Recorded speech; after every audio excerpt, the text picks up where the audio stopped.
अब हम पढ़ेंगे कि मेटल जब एक नॉन मेटल के साथ रिएक्ट करेगा तो क्या होगा। तो इसको एक एग्जांपल देके समझ लेते हैं। मेटल में हम लेते हैं सोडियम और नॉन मेटल में लेते हैं क्लोरीन। तो सोडियम जो है उसका एटॉमिक नंबर होता है 11 और उसकी इलेक्ट्रॉनिक कॉन्फ़िगरेशन होती है 281। क्लोरीन का एटॉमिक नंबर होता है 17, उसकी एटॉमिक इलेक्ट्रॉनिक कॉन्फ़िगरेशन होती है 287।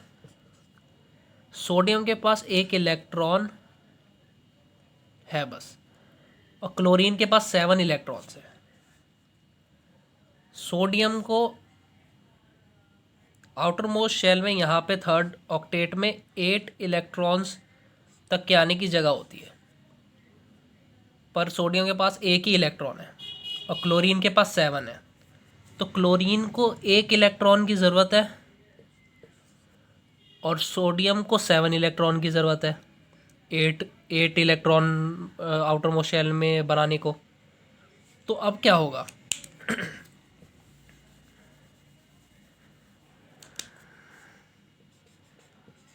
सोडियम के पास सिर्फ एक इलेक्ट्रॉन है, क्लोरीन के पास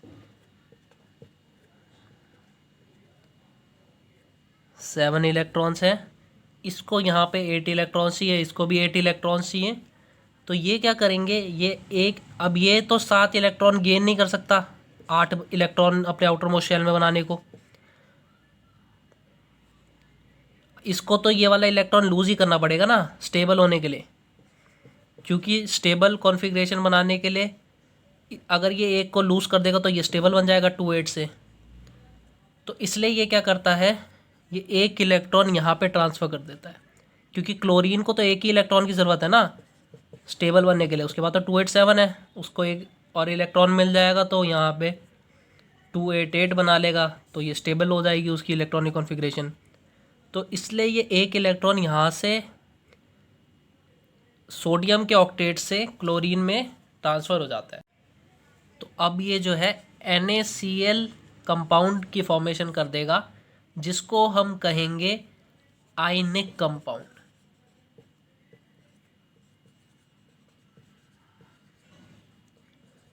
आयनिक कंपाउंड ऐसे कंपाउंड होते हैं जो कि एक मेटल से इलेक्ट्रॉन की ट्रांसफ़र नॉन मेटल में होकर जो कंपाउंड बनेंगे उन्हें आयनिक कंपाउंड कहा जाता है। मैं आपको दोबारा से बता देता हूँ।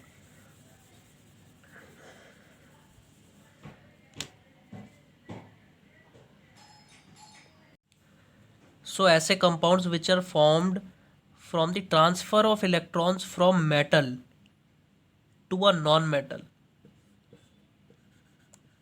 Are known as ionic compounds. तो आयनिक कंपाउंड की डेफिनेशन ये होती है कि मेटल से इलेक्ट्रॉन ट्रांसफ़र होकर नॉन मेटल में चले गया और एक कंपाउंड बन गया, तो उसको आयनिक कंपाउंड कहा जाएगा। अब हम आयनिक कंपाउंड्स की कुछ प्रॉपर्टीज़ पढ़ेंगे। तो सबसे पहले उसका आएगा फिजिकल नेचर। तो आयनिक कंपाउंड जो होते हैं वो हार्ड होते हैं, नेचर में हार्ड होते हैं।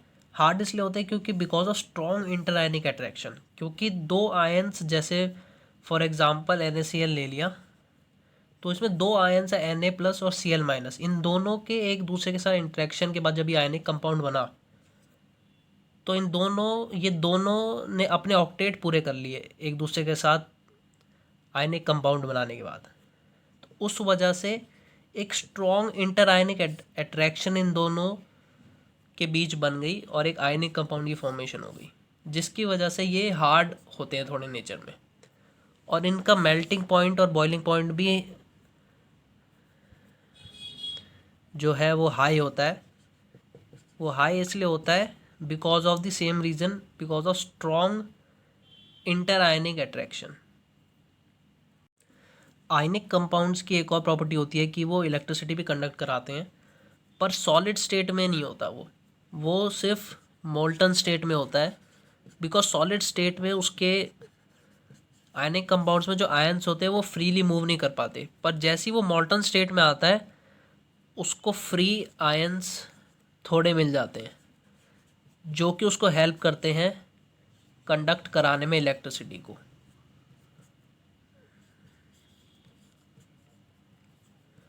तो इसी वजह से मोल्टन स्टेट में ही आयनिक कंपाउंड जो हैं वो इलेक्ट्रिसिटी को कंडक्ट कराते हैं।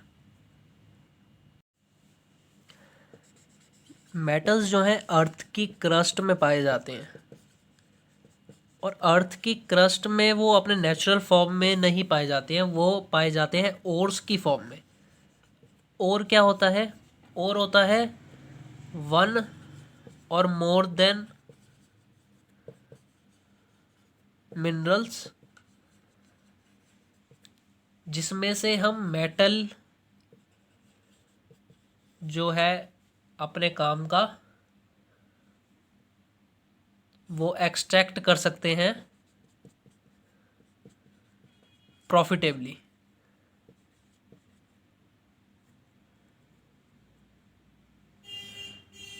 तो उसको जो है ओर कहते हैं। और अब हम पढ़ेंगे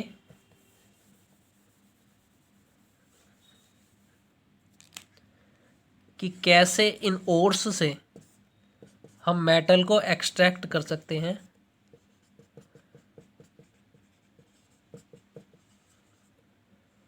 ऑन द बेसिस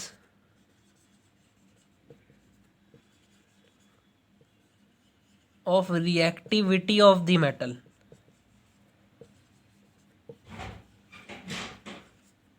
मतलब अगर मेटल ज़्यादा रिएक्टिव होगा या कम रिएक्टिव होगा या मीडियम रिएक्टिव होगा, तो हम किस तरीके से, किस प्रोसेस का यूज़ करके उस मेटल को एक्सट्रैक्ट कर सकते हैं, हम वो टाइप्स ऑफ प्रोसेस पढ़ेंगे एक्सट्रैक्शन के। अब मेटल की एक्सट्रैक्शन कैसे करनी है, किस रिएक्टिविटी के किस लेवल के बेसिस पे करनी है, उसको समझने से पहले हमें ये समझना होगा कि कौन कौन से जो मेटल्स हैं वो ज़्यादा रिएक्टिव हैं और कौन कौन से कम रिएक्टिव हैं। तो उसके लिए हमें पहले रिएक्टिविटी सीरीज़ पढ़नी पड़ेगी। तो इसमें ये कुछ एलिमेंट्स हैं, ये हाईली रिएक्टिव हैं, ये मॉडरेटली रिएक्टिव हैं,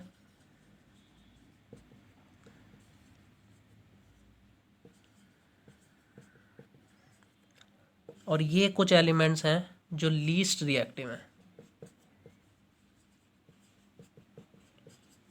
तो इस रिएक्टिविटी सीरीज़ से हमें पता चलेगा कि किस तरीके से हम इन मेटल्स को एक्सट्रैक्ट कर सकते हैं और किस प्रोसेस से एक्सट्रैक्ट कर सकते हैं। तो ये पढ़ना ज़रूरी था। अब हम ये पढ़ेंगे कि जो मेटल्स लो है रिएक्टिविटी सीरीज़ में, जैसे कि मरकरी, उनके ओर्स को हम कैसे, उनके ओर्स में से हम कैसे मेटल को एक्सट्रैक्ट करेंगे। तो जो भी मेटल लो होते हैं रिएक्टिविटी सीरीज़ में, वो सल्फाइड ओर की फॉर्म में ही होते हैं। तो सल्फाइड ओर को एक्सट्रैक्ट करने का सबसे अच्छा तरीका है कि उसको एक्सेस ऑक्सीजन या एयर के प्रेजेंस में हीट करके उसको उसके मेटल ऑक्साइड की फॉर्म में कन्वर्ट कर देते हैं,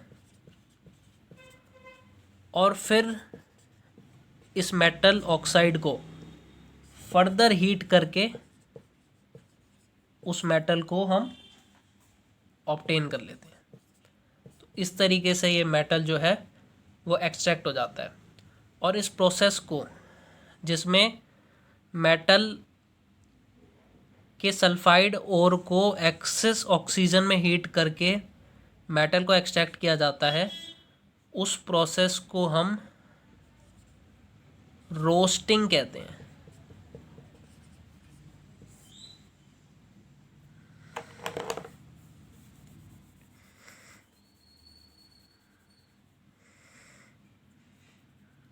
उस प्रोसेस को हम रोस्टिंग कहते हैं।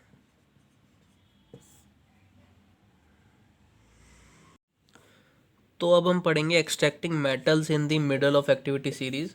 वो मेटल्स जो मिडल होते हैं, मिडल में होते हैं एक्टिविटी सीरीज़ के, उनको कैसे एक्सट्रैक्ट किया जाता है। तो जिंक जो एक ऐसा एग्जांपल है, एक ऐसे मेटल का जो मिडल में होता है एक्टिविटी सीरीज़ के। तो जिंक तो जो मेटल्स मिडल में होते हैं एक्टिविटी सीरीज़ के, वो या तो सल्फाइड ओर की फॉर्म में होते हैं या कार्बोनेट ओर की फॉर्म में होते हैं। तो जो सल्फाइड ओर है उसको एक्सेस ऑक्सीजन में डिकम्पोज करके जिंक ऑक्साइड की फॉर्म में एक्सट्रैक्ट कर लिया जाता है, मेटल ऑक्साइड की फॉर्म में एक्सट्रैक्ट कर लिया जाता है। और जो कार्बोनेट ओर होती है जिंक की, ZnCO3, उसको लिमिटेड ऑक्सीजन में डिकम्पोज करके जिंक ऑक्साइड जो है एक्सट्रैक्ट कर लिया जाता है। तो जो जिंक सल्फाइड ओर है, जब उसको एक्सेस ऑक्सीजन में डिकम्पोज किया जाता है तो इस प्रोसेस को जो है रोस्टिंग कहते हैं।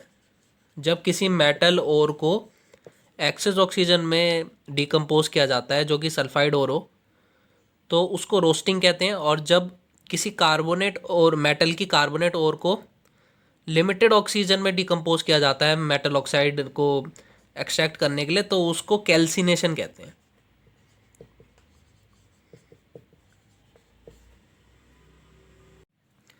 अब फर्दर जिंक ऑक्साइड से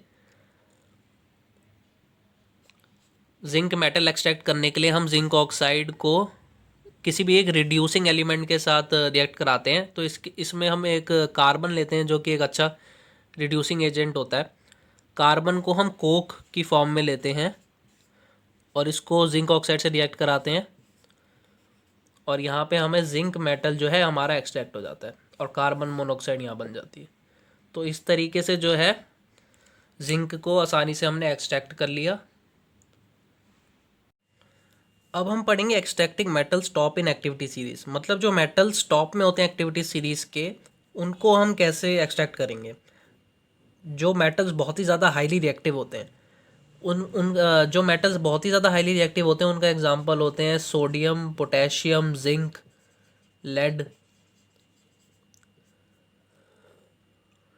तो इनको हम कैसे एक्सट्रैक्ट करेंगे, क्योंकि हम इन्हें नॉर्मली जैसे रोस्टिंग और कैल्सिनेशन हमने पढ़ा है, जिसमें हम ऑक्सीजन के साथ हीट करके उसकी मेटल ऑक्साइड बनाकर फिर फर्दर उसे कार्बन के साथ हीट करके डिस्प्लेस करके मेटल ऑक्साइड में से मेटल को एक्सट्रैक्ट कर लेते हैं। तो वो मेथड हम इसमें यूज़ नहीं कर सकते, क्योंकि ये बहुत ही ज़्यादा हाईली रिएक्टिव मेटल्स हैं। कि जैसे ऑक्सीजन के कांटेक्ट में आएंगे वैसे ही ये सोडियम और पोटेशियम तो जलना भी शुरू कर देते हैं। तो ये बहुत ही ज़्यादा हाईली रिएक्टिव एटम्स हैं जो कि ऑक्सीजन के साथ हीट करके हम जिन्हें एक्सट्रैक्ट नहीं कर सकते हैं, इसलिए हम इन्हें इस तरीके से एक्सट्रैक्ट करते हैं।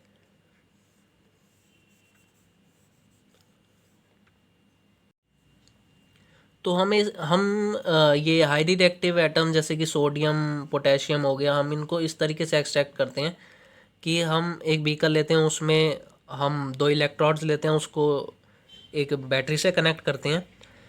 तो जो पॉजिटिव टर्मिनल से कनेक्ट होता है उसको एनोड कहते हैं और नेगेटिव से कनेक्ट होता है उसको कैथोड कहते हैं। और इसमें जो सॉल्यूशन लेते हैं वो होता है उसी का एसिडिफाइड या मॉल्टन स्टेट में जो उसके ओर से जो हमें मिला होता है उसी सॉल्ट को हम लेते हैं। तो NaCl हमें उसी के ओर से मिला होता है, तो हम NaCl को लेते हैं मॉल्टन स्टेट में। NaCl को हमने मॉल्टन स्टेट में इसलिए लिया है क्योंकि NaCl जो है वो एक आयनिक कंपाउंड होता है, और आयनिक कंपाउंड जैसे कि मैंने पहले भी पढ़ाया था कि वो इलेक्ट्रिसिटी हमेशा सिर्फ मॉल्टन स्टेट में ही कंडक्ट करेगा, वो सॉलिड स्टेट में नहीं करेगा कंडक्ट, इसलिए हम उसे मॉल्टन स्टेट में लेते हैं। और जैसे ही हम इलेक्ट्रिसिटी इस सेटअप के थ्रू पास कराते हैं वैसे ही हम देखते हैं कि एनोड पे ये रिएक्शन होती है कि इसमें से क्लोरीन डिसोसिएट होकर क्लोरीन एनायन प्लस 2 इलेक्ट्रॉन्स निकाल देता है, और कैथोड पे जो रिएक्शन होती है वो ये होती है कि सोडियम एक इलेक्ट्रॉन गेन करके सोडियम मेटल बना देता है। तो इसके थ्रू हमें आसानी से यहाँ पे सोडियम मेटल जो है हमारा एक्सट्रैक्ट हो जाता है, और ये सोडियम जो है कैथोड पे जाकर डिपॉजिट हो जाता है, क्योंकि सोडियम जो है पॉजिटिव आयन है, कैटायन है, और वो नेगेटिव की तरफ अट्रैक्ट होता है और उधर जाके डिपॉजिट हो जाता है, एक इलेक्ट्रॉन गेन करके सोडियम मेटल बना देता है। तो इस तरीके से हम सोडियम को एक्सट्रैक्ट कर सकते हैं, और इस प्रोसेस को हम इलेक्ट्रोलिटिक रिफाइनिंग कहते हैं।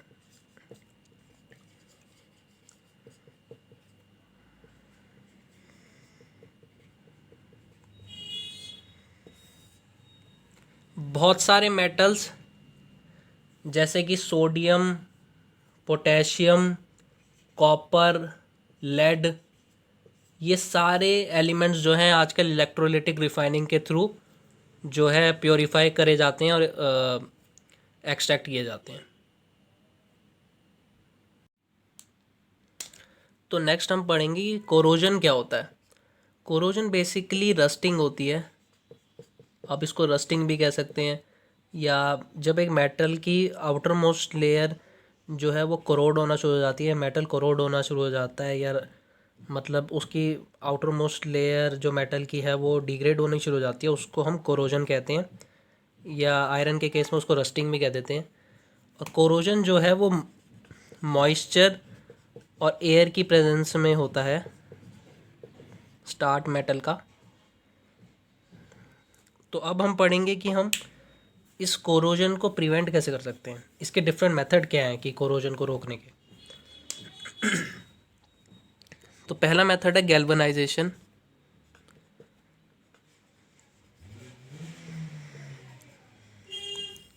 गैल्वनाइजेशन में हम क्या करते हैं, तो फर्स्ट प्रोसेस होता है गैल्वनाइजेशन। गैल्वनाइजेशन में क्या होता है, एक मेटल की सरफेस को, आउटरमोस्ट सरफेस को जिंक की लेयर से कोट कर देते हैं या कवर कर देते हैं, जिससे वो फर्दर कोरोजन से उस मेटल की सरफेस को बचा लेती है। तो इस प्रोसेस को गैल्वनाइजेशन कहते हैं। अब इसमें एक क्वेश्चन और आता है कि जब ये जिंक की लेयर अगर ब्रोक हो जाए कुछ कुछ पार्ट से, फिर भी जो मेटल है वो फर्दर जो है वो कोरोड नहीं होता है, वो फर्दर कोरोड नहीं होता है या रस्ट नहीं होता है। तो वो इस वजह से होता है कि जो भी बचा कुचा जिंक है वो एयर के साथ या एयर में जो ऑक्सीजन है उसके साथ रिएक्ट करके जिंक ऑक्साइड की फॉर्मेशन करता है। क्योंकि जिंक जो है वो ज़्यादा रिएक्टिव होता है आयरन से, या कोई भी मेटल जो जिसके ऊपर उसे कोट करते हैं, मोस्टली आयरन के ऊपर ही करते हैं। तो आयरन से ज़्यादा रिएक्टिव होता है, तो ये ऑक्सीजन के साथ पहले रिएक्ट कर लेता है और जिंक ऑक्साइड बना देता है। तो जिंक ऑक्साइड जो है वो फर्दर यहाँ पे जमा होना शुरू हो जाती है, और जिंक ऑक्साइड यहाँ पे जमा होना शुरू हो जाती है, तो वो फर्दर इस मेटल को जो है कोरोड नहीं होने देती है, या फर्दर इस मेटल की ऑक्सीडेशन नहीं होने देती है, और ऑक्सीडेशन नहीं होगी तो फिर मेटल कोरोड नहीं होगा। तो ये चीज़ है इसमें। नेक्स्ट मेथड क्या होता है कि हम जो मेटल को है वो एलॉय में कन्वर्ट कर लें। एलॉय क्या होता है, वो होता है एक मिक्सचर ऑफ मेटल, टू और मोर मेटल्स। तो उससे जो टू और मोर मेटल्स को मिला के जो हम बनाते हैं वो मिक्सचर, उसको हम एलॉय कहते हैं। और एलॉय बनाने के बाद जो है हम कोरोजन को रोक सकते हैं। जैसे हम आयरन जो है रस्ट हो जाता है तो हम उसको निकेल और क्रोमियम के साथ मिलाकर स्टेनलेस स्टील बना देते हैं, जो कि जो है रस्ट नहीं होता है कभी भी। हमारे घर में जो यूटेंसिल्स होते हैं वो भी स्टील के बने होते हैं, वो इसलिए बने होते हैं क्योंकि स्टील जो है वो कभी भी रस्ट नहीं होता है। अब हम पढ़ेंगे जो फर्दर जो एलॉयज़ हैं। कॉपर और जिंक का एलॉय जो होता है वो होता है ब्रास, और कॉपर एंड टिन का जो एलॉय होता है उसे कहते हैं ब्रॉन्ज। तो जो ये एलॉय होते हैं इनकी एक और ये प्रॉपर्टी होती है कि ये उतने अच्छे इलेक्ट्रिकल कंडक्टर्स नहीं होते हैं जैसे कि उनके प्योर मेटल्स होते हैं। तो इसलिए जो ब्रॉन्ज और ब्रास है वो उतने अच्छे इलेक्ट्रिकल उनकी कंडक्टिविटी नहीं होती जैसे कि कॉपर की होती है, जो उनका प्योर मेटल होता है। तो ये सारी प्रॉपर्टीज़ हैं एलॉय की। तो इसी के साथ ही आपका जो ये चैप्टर है वो ख़त्म होता है। आई होप आपको सब कुछ समझ आया होगा। अगर आपको सब कुछ समझ आया है तो please like, share and subscribe to my channel.